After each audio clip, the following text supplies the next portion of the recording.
Buenas noches. Los católicos y las católicas de Monterrey nos hemos propuesto este año, guiados por nuestro arzobispo, vivir la virtud de la misericordia. La misericordia es el nombre de Dios, nos dice el Papa Francisco.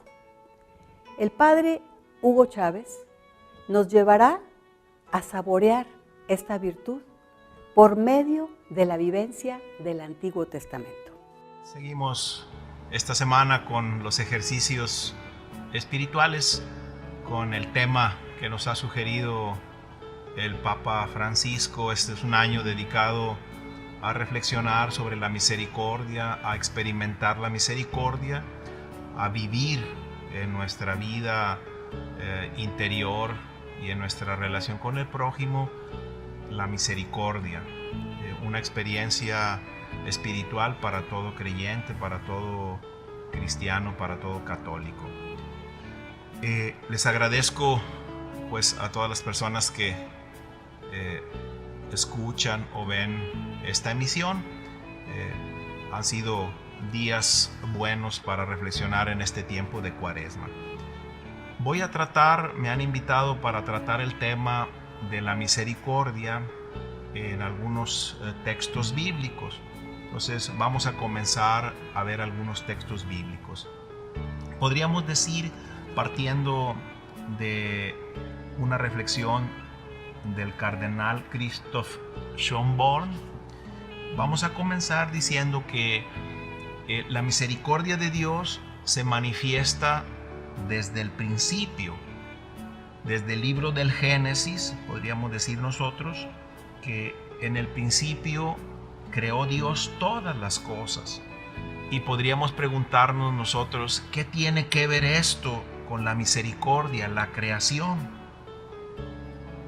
Y la pregunta más correcta sería, ¿qué movió a Dios a crear el mundo?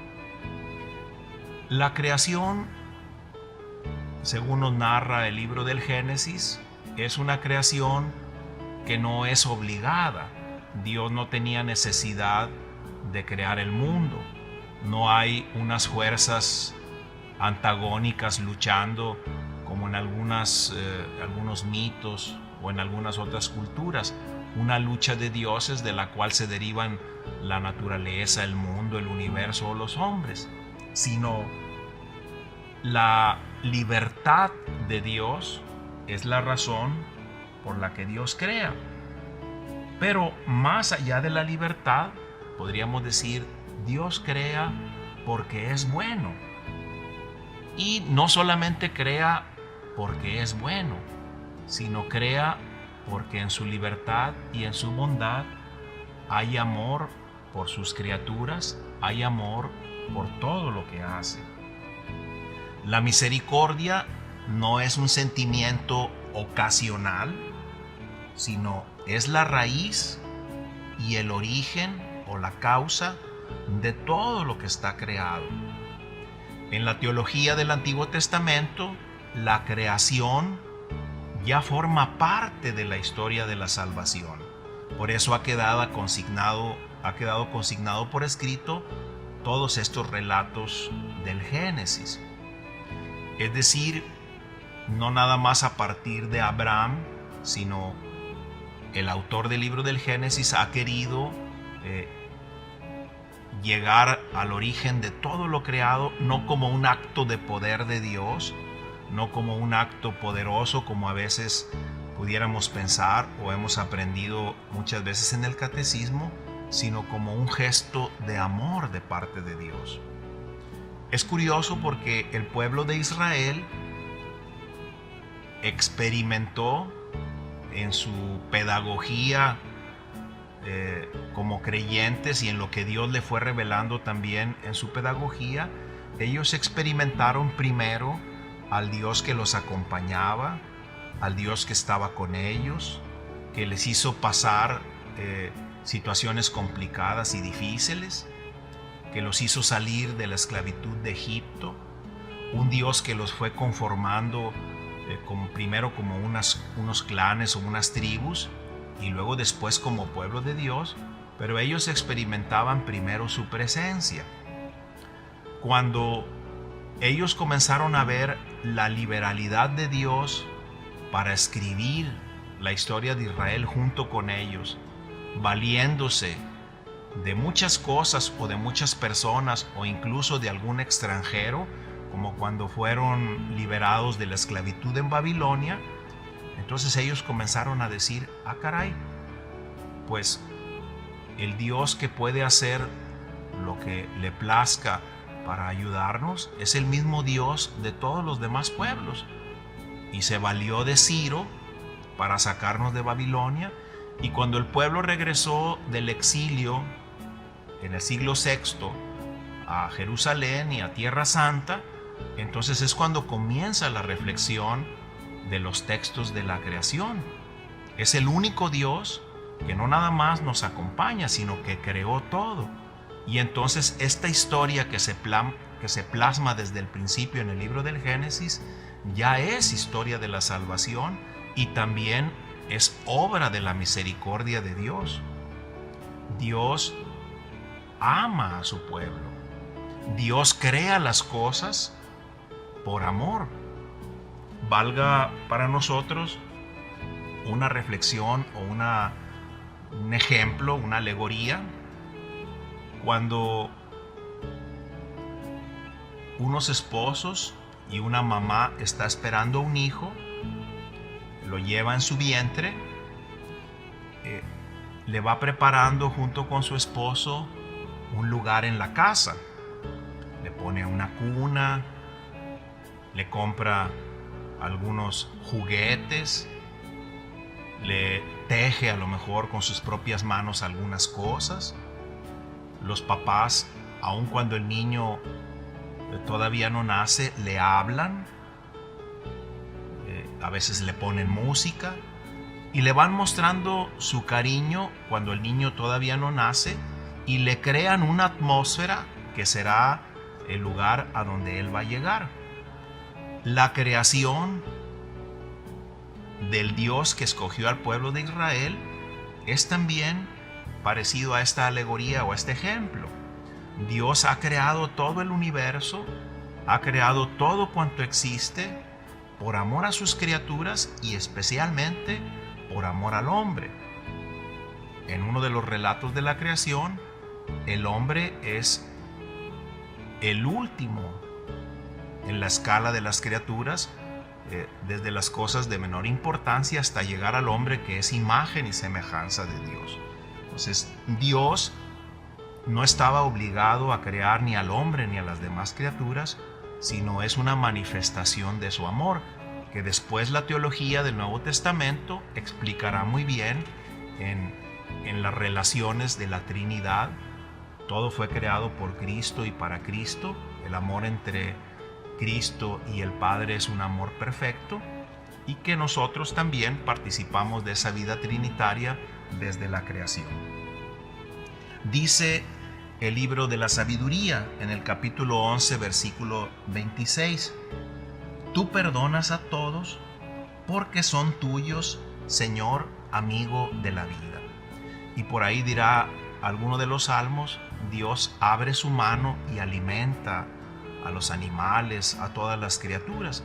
Es decir, Dios sigue obrando, no solamente desde la creación, sino hasta nuestros días, sosteniendo a la naturaleza, sosteniendo este mundo, este universo que Dios ha creado en su sabiduría y en su amor. Y como dirá el Evangelio más adelante, las aves no se preocupan y sin embargo nunca les falta que comer. No tienen graneros para guardar sus cosas. Es Dios el que las alimenta. O dirá también el mismo pasaje: las flores no se preocupan por el vestido y visten más elegantes que Salomón. Y en el fondo, estos textos de la sabiduría, de los salmos o del Evangelio hablan de esa providencia y cuidado atento de Dios a sus criaturas. Entonces, un mundo sin creador, como a veces se quiere anunciar, sería un mundo sin sentido y lleno de violencias. Solo un creador libre en su bondad, puede volverse Él mismo en su libertad a sus criaturas y darse a conocer.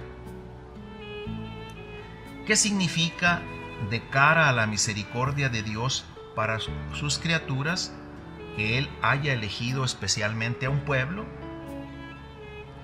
¿Significa esta elección una exclusión de los demás pueblos? El libro del Génesis nos da una respuesta. Por supuesto que no. La elección de un pueblo, la elección de Abraham, va a ser un acto de misericordia.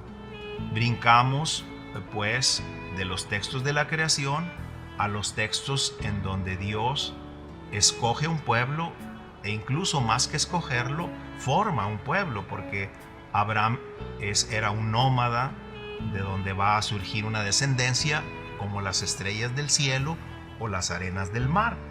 Entonces, a través de esa elección, no es una elección para apoltronarse, para sentarse, para sentirse superior a los demás, sino es una elección que va a ser un servicio para todos los demás pueblos a quienes esta compasión de Dios se va a dirigir. Entonces, estos textos primero del libro del Génesis ya también nos hablan de esa misericordia de Dios. Abraham debe llevar la compasión de Dios primero en su corazón, y Dios se va a manifestar a Abraham para que él tenga esta experiencia de misericordia. Lo mismo también más adelante con los demás patriarcas y con Moisés. Entonces, Moisés va también a descubrir en la experiencia del Dios que se le revela una experiencia de un Dios misericordioso. Dice el libro del Éxodo: Señor, Señor, Dios misericordioso y clemente, tardo a la cólera y rico en amor y fidelidad, que mantiene su amor por 1000 generaciones y perdona la iniquidad, la rebeldía y el pecado, pero no los deja impunes, que castiga las culpas de los padres en los hijos y en los nietos hasta la 3ª y 4ª generación. Es el libro del Éxodo en el capítulo 34, 6 y 7. Es un texto que vamos a tratar de explicar un poquito más adelante, porque sabemos nosotros que los hijos o los nietos no van a pagar las consecuencias de los pecados de sus padres, pero en este texto, en los escalones de la revelación, pues bueno, Dios va revelándose a su pueblo y ellos no alcanzan a comprender la cuestión de la responsabilidad personal todavía, y por eso se habla. Pero si fijamos bien nuestra atención en el texto, se habla de 1000 generaciones bendecidas contra 3 o 4 que van a pagar, pero tenemos que sustraer el mensaje dándonos cuenta de esta exageración de 1000 contra 4, ¿no? Aunque el texto habrá que explicarlo, como les digo, desde un enfoque más a la luz del Nuevo Testamento, que sabemos que nuestro Señor aclara perfectamente, nuestro Señor Jesucristo, que los hijos no van a pagar las consecuencias de los padres, sino cada uno somos responsables. Dice también el Salmo 103: Alma mía, bendice al Señor, todo mi ser bendiga su santo nombre. Él perdona todas tus culpas. El Señor es misericordioso y compasivo, paciente y lleno de amor. No está siempre acusando, ni guarda rencor perpetuo. No nos trata según nuestros pecados, ni nos paga según nuestras culpas. Como se levanta el cielo sobre la tierra, así de grande es su amor hacia los que le temen.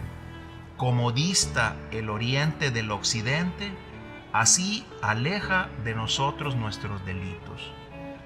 Ya estos textos del Antiguo Testamento nos hablan de la experiencia de fe de los creyentes. Los seres humanos nos encontramos con nuestros propios errores, nos encontramos con nuestras propias contradicciones.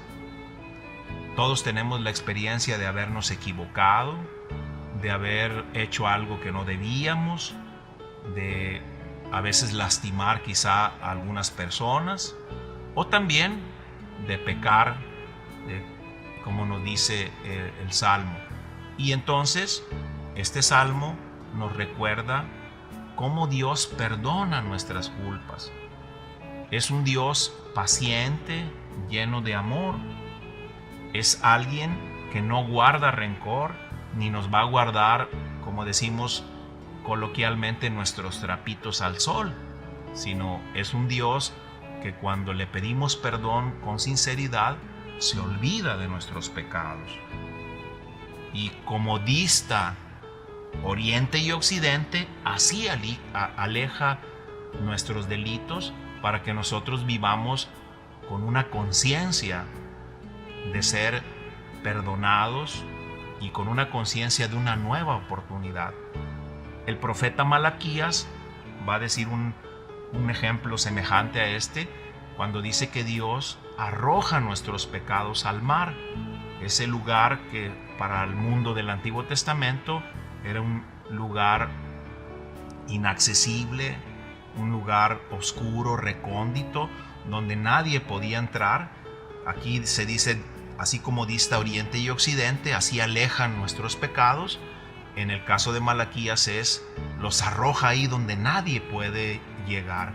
Es esta experiencia de misericordia que se traduce en el perdón de las personas que se reconocen o que nos reconocemos como personas que fallamos, que nos equivocamos, que nos tropezamos. Dice también el Salmo 111 en el versículo 4, el Señor compasivo y misericordioso. El Salmo 147 dice, sana los corazones quebrantados y pone venda a sus heridas. El Señor sostiene a los humildes y a los malvados los echa por tierra. Aquí este texto del Salmo 147 sana los corazones quebrantados. Cuando la falla, la falta, el pecado es muy grave, fractura, lastima nuestro corazón, nuestra vida interior. Y a veces en nuestra experiencia sentimos que es algo que no se puede reparar. Así como cuando tenemos una figura de cerámica que se rompe, pues ya no la volvemos a restituir. Si la pegamos, pues queda incompleta y se ven las fisuras o los pequeños fragmentos que ya no se pueden pegar. Este salmo nos dice que el Señor restituye esos corazones quebrantados, pone venda a sus heridas. El Señor es capaz de regresarnos un corazón completo, un corazón que, habiendo estado lastimado y fracturado, vuelve a la vida como cuando se revitaliza un corazón. Es interesante que el Salmo 135 o también 136, dependiendo de la numeración, sea un salmo que repite muchas veces el estribillo porque es eterna su misericordia. Pero es un salmo que puede ayudarnos a sintetizar esta primera parte de nuestra reflexión, porque es un salmo que recorre la historia de la salvación del pueblo de Israel. El autor de este salmo trata de recordar los hechos significativos de la historia de Israel, y a cada hecho significativo le añade el estribillo porque es eterna su misericordia. Leo solamente algún fragmento del salmo. Comienza diciendo: dad gracias al Señor porque es bueno, porque es eterna su misericordia. Dad gracias al Dios de los dioses, porque es eterna su misericordia. Dad gracias al Señor de los señores, porque es eterna su misericordia. Solo Él hizo maravillas porque es eterna su misericordia. Él hizo sabiamente los cielos porque es eterna su misericordia. Él afianzó sobre las aguas la tierra porque es eterna su misericordia.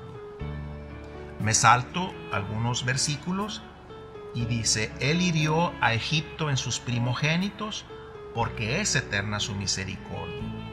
Y sacó a aquel país, a Israel de aquel país, porque es eterna su misericordia.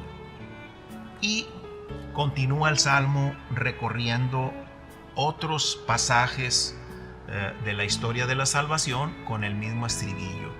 Y he querido citarlo para sintetizar lo que hasta este momento hemos hablado, para que nos demos cuenta que esta frase, porque es eterna su misericordia, que se repite de una manera constante, viene desde la presentación de Dios, porque el Señor es bueno, porque Él es el Dios de los dioses, porque es el Señor de los señores, pero luego después, porque ha creado las cosas, porque Él ha formado todo, su misericordia es eterna, porque ha creado las lumbreras, los cielos, todas las criaturas, y luego después también porque ha sacado al pueblo de Israel de una situación de esclavitud, porque lo ha conducido por el desierto y porque un día también lo hace entrar a la tierra prometida, y también porque un día va a conducir a su pueblo ya estando en la tierra prometida. Entonces, la misericordia de Dios, en estos primeros textos que nos hemos acercado, podríamos decir, nos revelan cómo Dios es misericordioso en todo momento, en toda la historia. Y así como se le ha ido revelando al pueblo de Israel paulatinamente, a nosotros como creyentes también Dios se nos va revelando en nuestro itinerario de fe. También nosotros vamos teniendo, con el paso del tiempo y del conocimiento y del contacto en la oración y en la misericordia de Dios, una mejor imagen de Dios, una imagen más clara del Dios que nos ha creado, que nos ha dado la vida, el Dios que nos ha puesto en las familias donde vivimos, en las ciudades donde vivimos, en las comunidades parroquiales donde vivimos, en nuestras iglesias. Y es un Dios que, si hacemos memoria, también podríamos escribir un salmo donde repitiéramos porque es eterna su misericordia, porque nos ha puesto aquí, nos ha creado, nos ha conducido, nos ha llevado, nos ha hecho caminar, ha perdonado nuestros pecados, nos ha dado una nueva oportunidad, ha restituido nuestro corazón quebrantado, y es un Dios que nos ama y nos quiere. Es unos primeros textos que nos van dando luz de la misericordia de Dios desde el Antiguo Testamento. Acompáñanos este y todos los domingos en la celebración de la Santa Misa a las 2:30 de la tarde por este mismo canal. También hay algunos textos que ya no son del libro del Génesis, que también manifiestan la conciencia que el pueblo de Israel tenía sobre la misericordia de Dios, concretamente en algunos textos proféticos que voy a mencionar. Los profetas,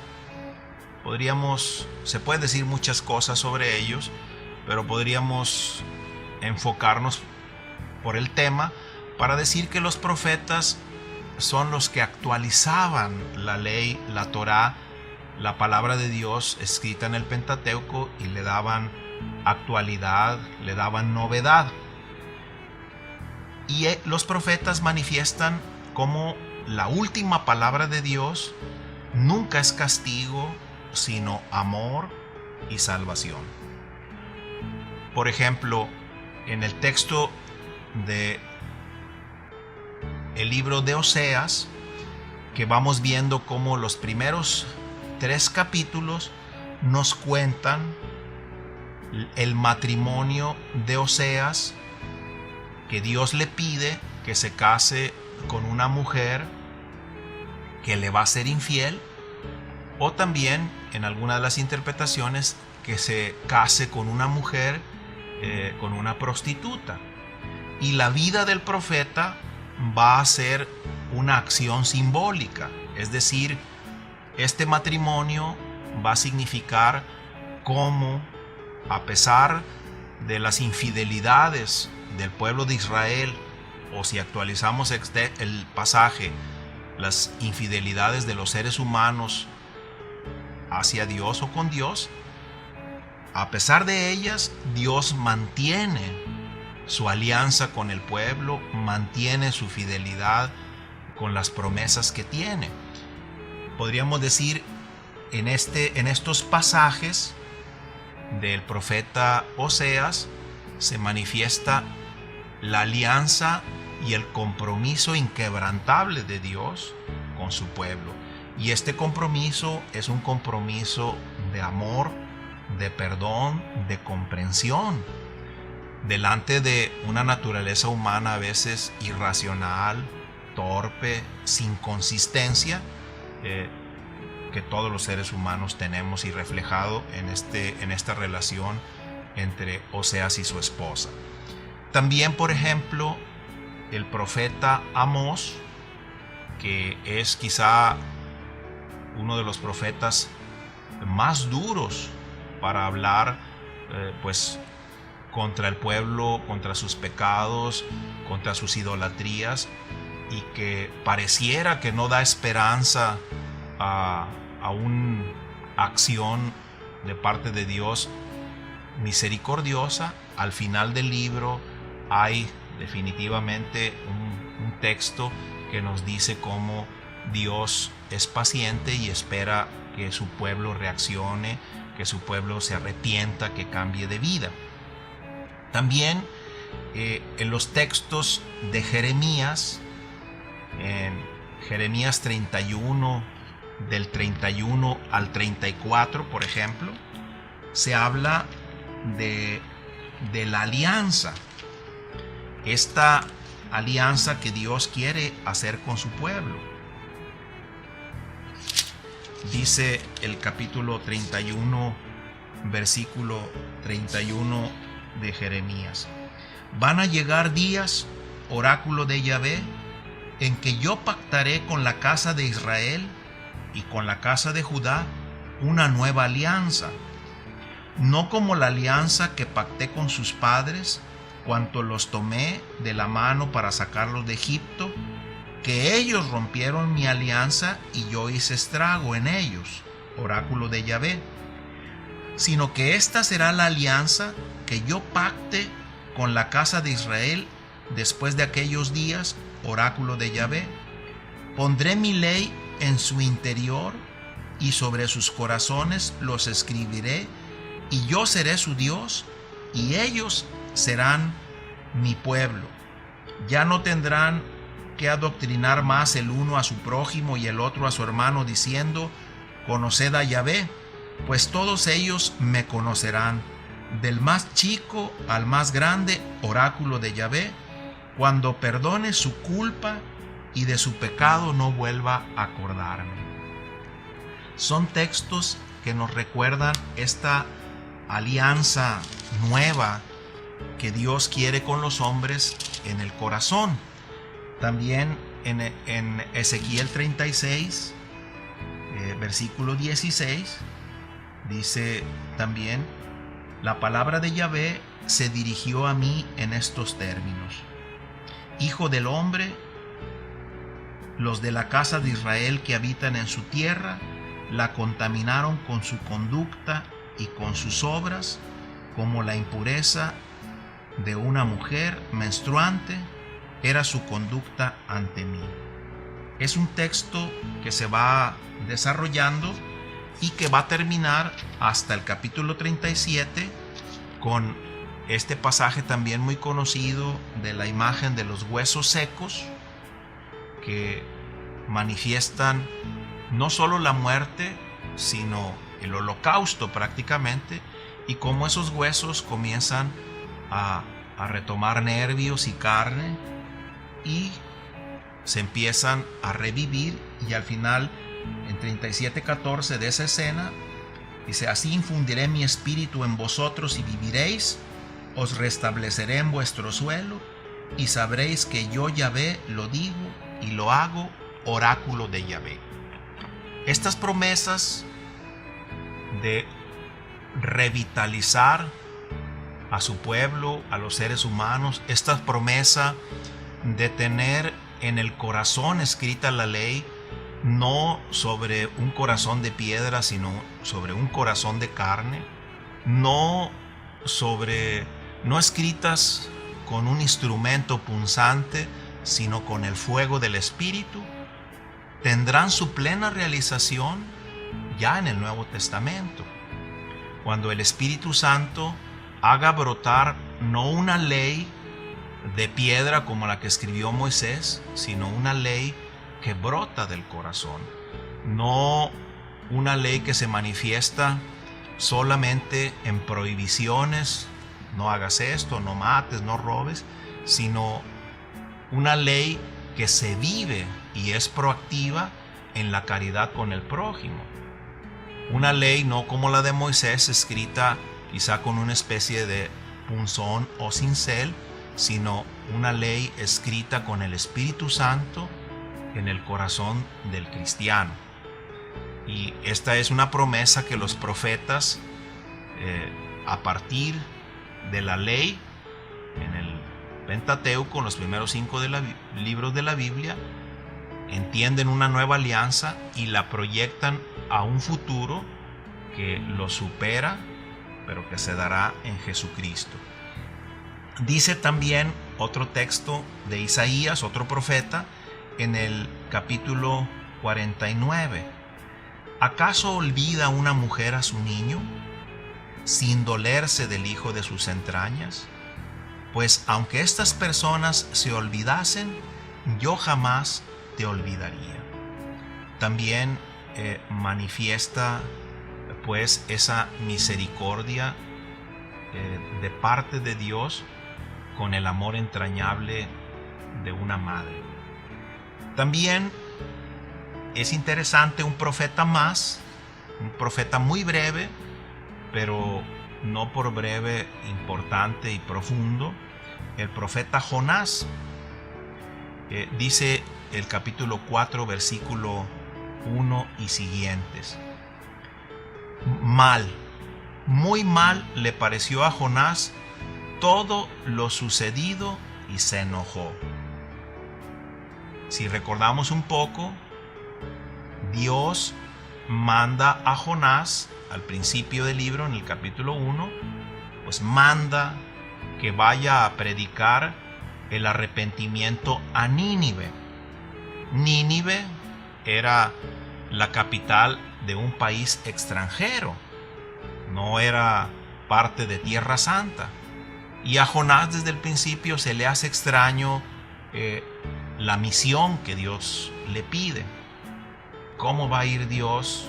¿Cómo me pide Dios que vaya a los gentiles, al pueblo que no es el pueblo escogido? Y quiere evadir Jonás esta misión con el pasaje que conocemos, que va y se embarca tratando de huir hacia otro lado, y un animal lo devora y lo vuelve a regresar para que reconsidere, casi de manera obligatoria, nos narra el libro de Jonás, la misión que Dios le pide, porque para un profeta la palabra de Dios no se puede evadir. Por eso leíamos hace rato oráculo de Yahvé, palabra de Yahvé. Los que más conciencia tienen quizá en el Antiguo Testamento de que no son ellos los que hablan, sino Dios, son los profetas. Entonces Jonás no puede evadir esta misión y se encamina a Nínive después de la experiencia esa que nos narran didácticamente como si fuera un animal que se lo tragó. Ya no puede evadir la misión y de mala gana va a anunciar la palabra de Dios a Nínive con incredulidad. Nínive, la capital de Asiria, una nación que no conoce a Yahvé, y Jonás lo hace pensando que los ninivitas no van a reaccionar. Lo hace como por no dejar. ¿Y cuál es su sorpresa?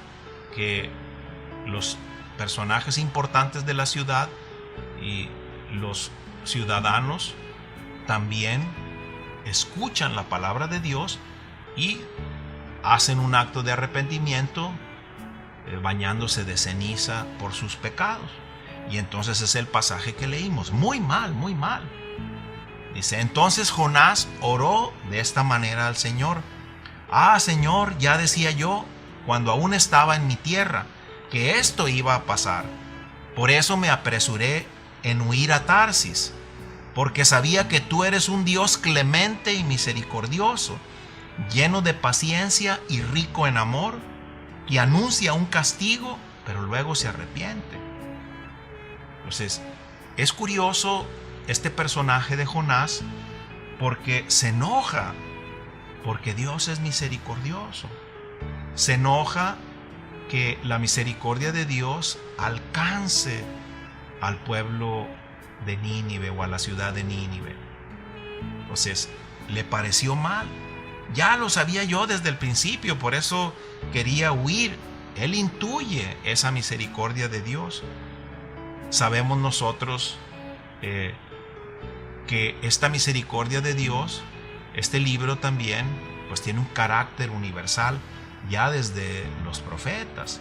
Es decir, la misericordia de Dios, como veíamos en los textos de la creación, no nada más alcanza al pueblo de Abraham, sino serán bendecidas todas las demás naciones. Y este pasaje del profeta Jonás nos lo recuerda. En el corazón de la historia de Israel, cuando el pueblo se siente elegido, esa misericordia se desborda también hacia las naciones que no son propiamente las del pueblo que Dios en un primer momento quiere para expresar esto. Entonces, estos pasajes del Antiguo Testamento nosotros también pues tendríamos que entenderlos. A veces el Antiguo Testamento es difícil de leer porque vemos a un Dios que castiga o a un Dios que es vengador. Los narradores a veces no están en nuestro tiempo y en nuestra cultura, no distinguen las causas, la libertad de los seres humanos, y muchas veces las venganzas o las torpezas se las atribuyen también a Dios.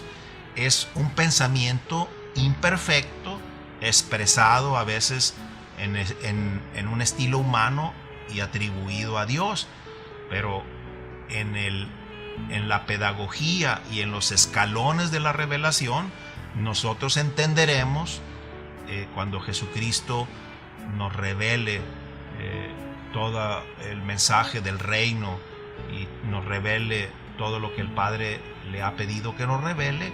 Se aclaran todas estas expresiones del Antiguo Testamento que a veces nos pudieran parecer contradictorias o no muy fáciles de entender.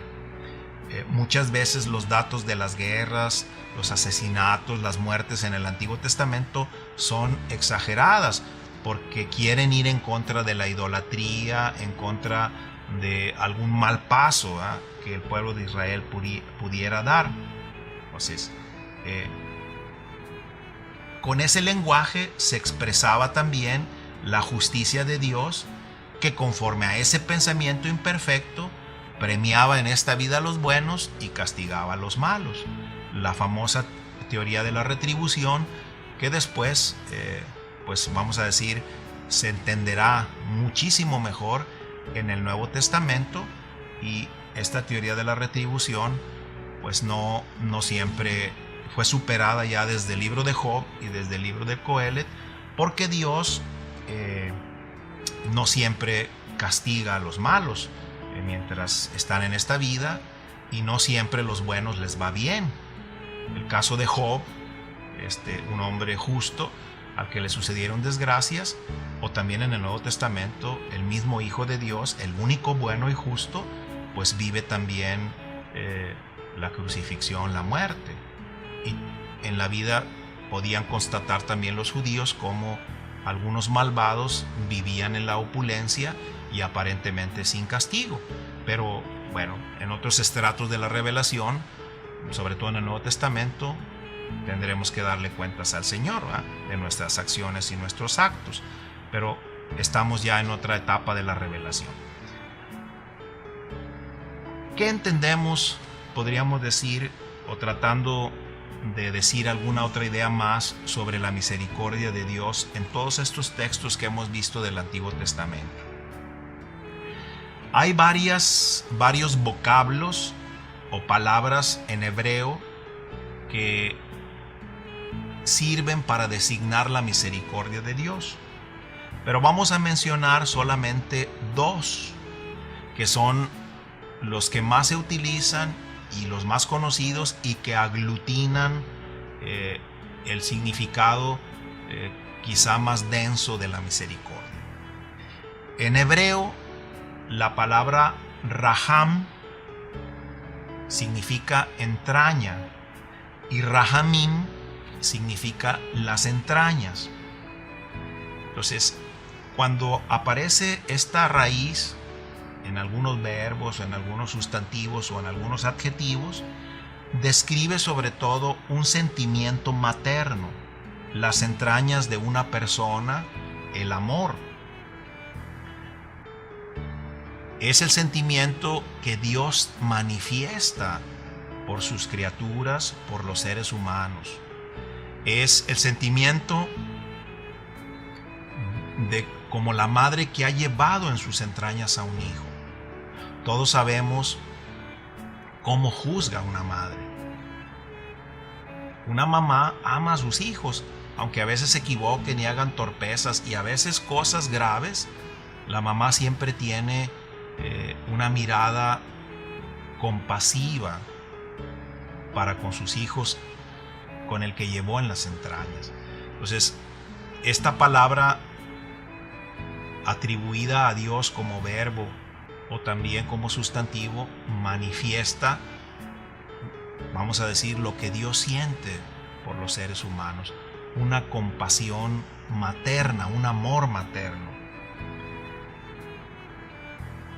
En el Nuevo Testamento, pero ya en griego, es una palabra también que en griego se dice splagna, o el verbo splagnizomai. Es el mismo verbo, pero en griego. La misericordia, el amor materno, la entraña, el amor del corazón.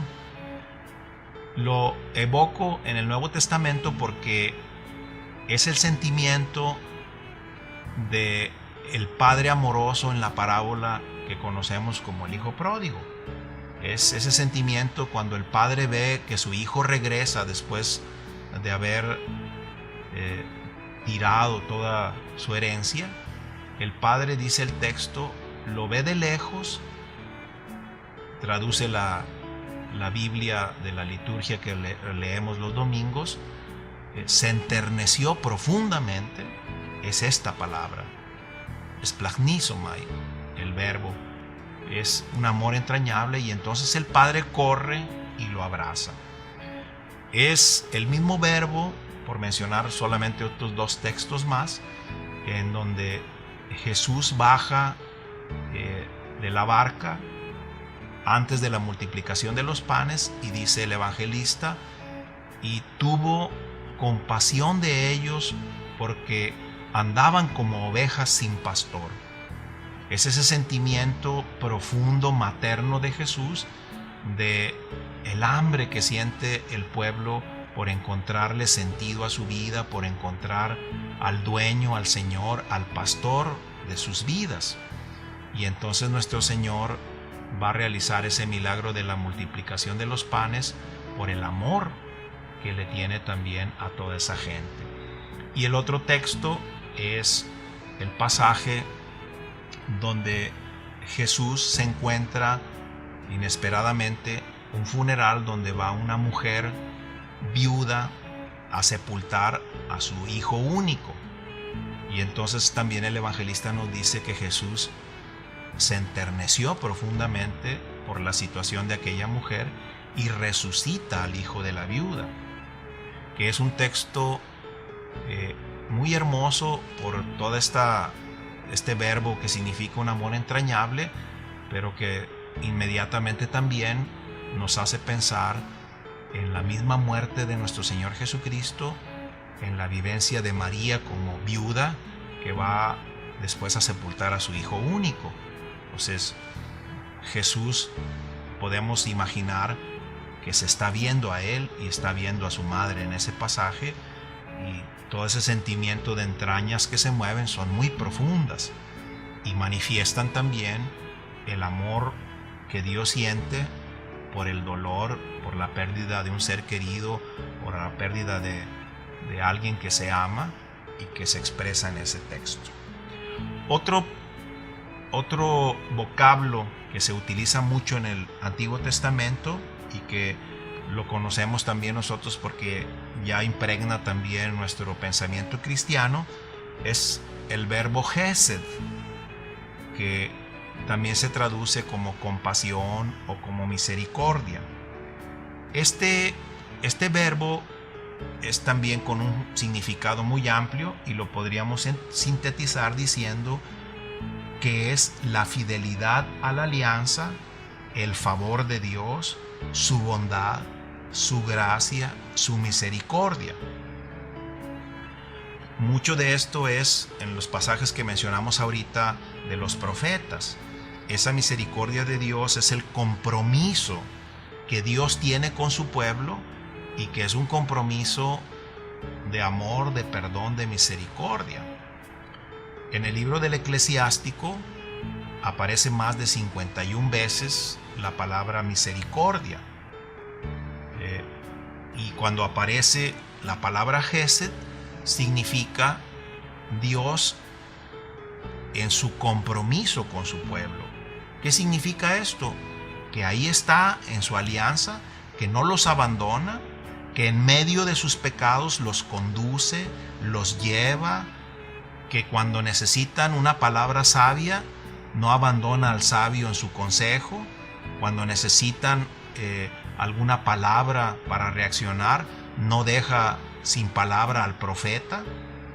Entonces es Dios que acompaña, que hace, que suscita personas en medio de su pueblo para que lo alimenten, para que le recuerden que Dios está con ellos y que su alianza es un compromiso inquebrantable a pesar de las infidelidades. Es pues esta Hesed un concepto de relación, no es una acción aislada, no es una acción solamente puntual, sino algo que se prolonga en el tiempo, un inmerecido e inesperado regalo de la gracia divina que desborda las expectativas y las categorías humanas. También en un pasaje del Antiguo Testamento podemos descubrir, no por una raíz, pero sí por el contexto y el significado de la respuesta de Dios, su misericordia. El pasaje de Éxodo 3:14, cuando Moisés es llamado por Dios para sacar a su pueblo de la esclavitud, Moisés le pregunta a Dios: está bien, pero ¿qué les voy a decir a mis paisanos? ¿Quién me envía? ¿Cuál es tu nombre? Y en este texto de Éxodo 3:14, Dios le responde a Moisés: yo soy el que soy. Esta respuesta de Dios es una respuesta extraña porque se ha escrito mucho sobre ella porque da mucho de qué hablar. Tratamos de sintetizar lo que significa. Esa respuesta de Dios es una respuesta para decirle a Moisés que Dios no es alguien estático, sino alguien dinámico. Su ser es algo eficaz, algo operativo. Se traduciría: yo soy el que está ahí, es decir, ahí junto a ustedes. Y estoy con ustedes en el pasado, en el presente y en el futuro, porque yo soy el que soy, es decir, es como decir, no cambio, estoy ahí con ustedes. Es difícil la traducción. Estoy con ustedes en su historia, en su aflicción, en su camino. Estoy con ustedes y oigo cada mañana y escucho sus lamentos y escucho su sufrimiento por esta esclavitud. En otras palabras, este pasaje de la revelación del nombre de Dios a Moisés confirma la alianza que Dios había hecho con los anteriores profetas, Abraham, Isaac, Jacob y todos los hijos de Jacob. Entonces es también la revelación de este nombre un acto de misericordia de parte de Dios, aunque no aparezca exactamente la palabra misericordia. Hay otras dos revelaciones más a Moisés. En Éxodo 33, 19. Permíteme ver tu rostro. Entonces tiene lugar la segunda revelación del nombre. Dios al pasar le grita a Moisés su nombre, a diferencia de este texto anterior que no da la idea de que no le quiere revelar su nombre. Aquí dice Dios, dice el texto, Dios le grita a Moisés: yo concedo mi gracia a quien yo quiero y tengo misericordia, Rahamim, de quien yo quiero. Este es el nombre de Dios, el que concede su gracia y el que da su misericordia a quien Él quiere. En ese mismo pasaje, a la mañana siguiente, en el capítulo 34, versículo 6, tiene lugar una tercera revelación del nombre de Dios. Dios desciende como signo de su misteriosa presencia ante Moisés y le grita: el Señor es compasivo, Raham, y clemente, paciente, rico en bondad, Gesed y lealtad. Todos estos vocablos eran los que les mencionaba anteriormente, que también están cargados de ese significado de misericordia. Compasivo, clemente, paciente, rico en bondad, rico en favores, leal.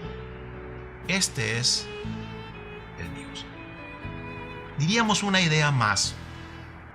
Hay una idea también en el Antiguo Testamento que es una expresión que que pudiera parecernos escandalosa. Se habla de la ira divina. Entonces, ¿cómo compaginar la ira divina con la misericordia de Dios?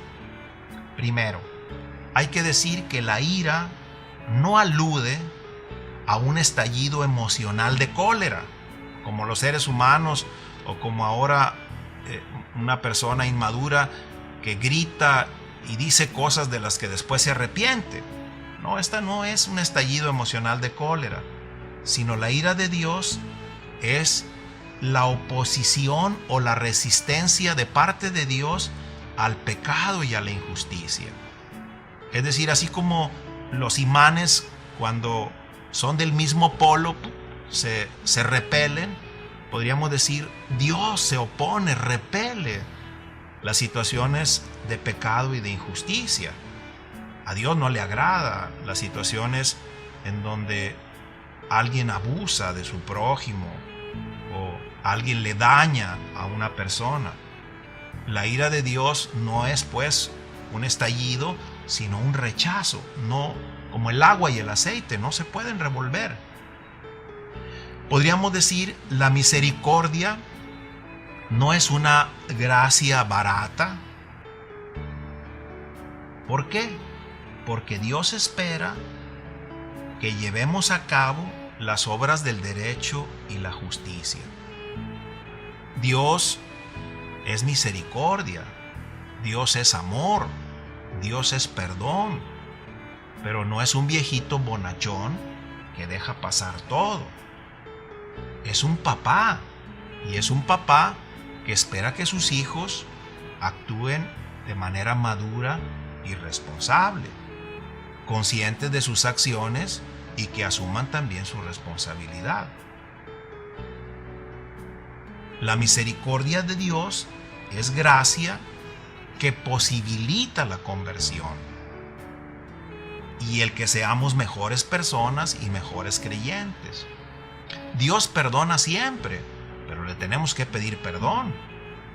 Dios perdona siempre, pero tiene que haber en nuestro corazón las intenciones de ser mejores y arrepentirnos también de nuestros actos. Dios no va a dar su gracia de manera barata si alguien no la quiere, si alguien es insensato o no está dispuesto a tener actitudes de vida y compromisos en favor de los demás. Acordémonos, en la parábola del hijo pródigo, el hijo recapacita y dice: volveré a mi padre y le diré, he pecado contra el cielo y contra ti. Hay un movimiento de querer ser otra persona. La misericordia de Dios va más allá de lo que podemos imaginar, pero tenemos que darnos cuenta también que se opone y que rechaza el pecado. Ya en el Nuevo Testamento Jesús va a anunciar la misericordia divina de forma definitiva para todos, no solo a unos cuantos justos. Por eso come con pecadores, con publicanos, con personas de mala reputación. En el reino de Dios hay sitio para todos y nadie está excluido. Concede espacio o más espacio a su amor y su misericordia. El centro del mensaje es que Dios es Padre. La misericordia es la perfección de su esencia divina. Cristo nos va a revelar que Dios es un Padre que nos cuida, que si cuida de los pájaros y de las flores, con mayor razón va a cuidar de nosotros. Cristo va a completar la revelación con muchos aspectos que no podemos abarcar hoy. Yo he reflexionado sobre todo en textos del Antiguo Testamento. Faltaría toda la parte del Nuevo Testamento que también es un río, un venero que no termina nunca de enseñanzas acerca de la misericordia. Entonces, Cristo va a venir a revelarnos que Dios es un Padre misericordioso y que nosotros también estamos llamados a responderle a ese Padre misericordioso teniendo como modelo a nuestro Señor Jesucristo, su Hijo, que siempre cumplió la voluntad del Padre. Que el Señor pues nos llene de su amor, de su misericordia, que la imagen de un Dios que nos perdona, que se olvida de nuestras faltas, que nos da una nueva oportunidad, que tiene una alianza inquebrantable, que no ha dejado de alimentarnos con su palabra, con su gracia, con los sacramentos para quienes somos católicos, que no nos deja a nuestra suerte, sino que está ahí, que nos ha revelado que su nombre fundamentalmente es un nombre que expresa su amor, su perdón, su compañía, su compromiso, su fidelidad, sean paz para nosotros en este tiempo de Cuaresma, camino hacia la Pascua, donde esperamos todos resucitar a las cosas que están muertas en nosotros y a una nueva visión de la vida, a una nueva forma de vida que necesitamos todos probar y cambiar. Que el Señor nos conceda su misericordia. Agradecemos al Padre Hugo Chávez sus palabras y les invitamos a que nos escuchen mañana para seguir viviendo estos ejercicios espirituales. Muy buenas noches.